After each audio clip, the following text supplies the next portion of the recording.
6 figures, 6-pack, 6 feet tall. These are the requirements of many modern women.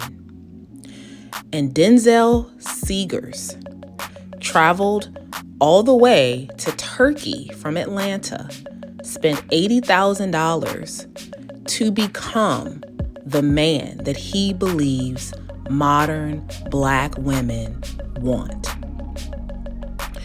He has said that, him being 5'5" for many years caused him to be insecure. He did not feel masculine enough. He was teased even by his ex-girlfriend.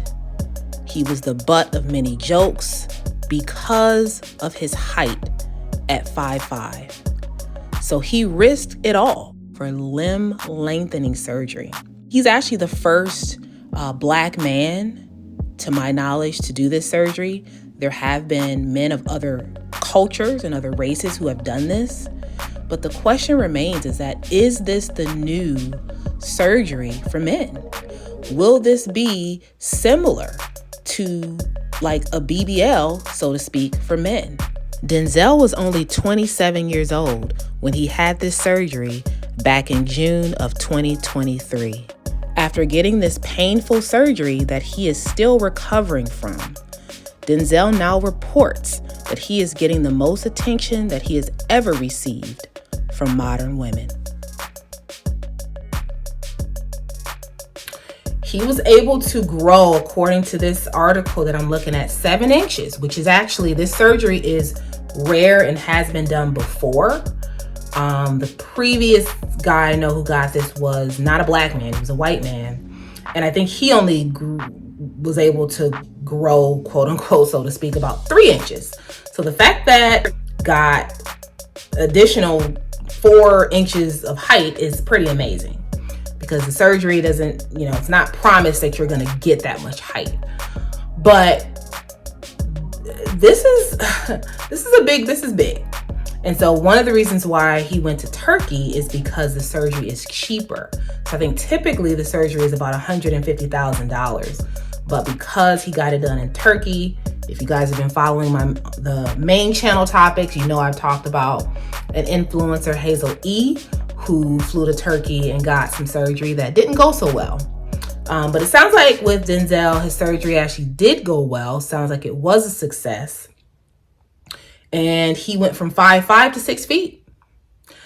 But so I'll link this article, or this there's actually a video about it. I'll link the video in the description box. But I really want to try to position this. I really want to talk about when people pursue these types of procedures to change who they are. The article said that he was rejected by a girl or something like that. So it sounds like, 5'5" is considered short for a man. So I could see how in society, a man who is that height would have some issues. Self-confidence issues, maybe issues with women. But to go as far as, getting surgery in another country, paying all that money, and also the complication, the possible complications. This is a very painful surgery. So I saw the interview that he did, and he talked about how, even months after he had the surgery, he was still, in pain. The pain had improved, but it had not dissipated. And in addition to the pain, there's also a risk with this surgery that a person may never fully resume their full capacity capabilities as it relates to sports, as it relates to being active, and even walking. So he had to relearn how to walk. So you see images of him online on crutches, or using like a walker and that type of thing, because he has to relearn how to walk. This is a lot to put yourself through to become taller, especially knowing the catalyst of this is what sounds like his issues that he had with women. And this brings me to really what I want to talk about is height and how important is height and why is it so important? Why does it seem like certain women attach the value of a man to how tall they are? And I can kind of single out, Black women, perhaps white women, but we know that there are certain cultures. So, for example, Asian men are typically not very tall. Latino men, some of them, oftentimes are not very tall. So in certain cultures, the women don't have those expectations of the men being tall because they're just historically not tall. However, there's this whole 666 thing going on where they say some women want their man to be 6 feet tall, make six figures, and have a six pack. And we know that 666 is not the best combination of numbers. So yeah, I want to really I want us to think about that. Why are we so obsessed with height as women? It seems like we allow height to dictate how we feel about a man's value and the value that the man can bring. And why is that? Because height is an aspect, but it's just like as women, we don't want to be judged by our weight. We don't want to be judged by, the length of our hair or, those types of things. We don't want a man to say, oh, well, you have short hair, you're not as feminine, or you're not a size 2, you're not as feminine. And this is one of the big issues that a lot of women had with Kevin Samuels. But yet, when it comes to height, women are often not as forgiving about that. It's kind of a non-negotiable for some women. And I do believe that it leads to the reason behind why a lot of women are actually single. And I'll give you an example. And I'm guilty of this as well. Going on dating apps and putting in your preferences. And a lot of times those preferences have to do with height, have to do with how much money, so in terms of on the dating app, you can kind of filter, you can put filters on there and you can kind of input on the dating app, I want the guy that I go on a date with to earn this much. Let's just say you put in 6 figures. I also want him to, be this tall, and you can put in 6 feet. And what happens is that the app will eliminate all the men who don't who don't fall into that category, those categories. And therefore, what you actually did was significantly decrease your options. And now you'll have women complain and say, oh, well, my experience on these apps were not successful. But what you don't know is, well, what are they inputting? Are they excluding, a big population of men? Now, one could say, well, people just have their preferences. And that is very true. We are all allowed to have our own preferences. There's nothing wrong with that. But at what point does it become too much? At what point does it become almost a little greedy that you think that the man of your dreams has to have a six pack, be at least 6 feet tall, and make at least 6 figures? Is that fair to have that request?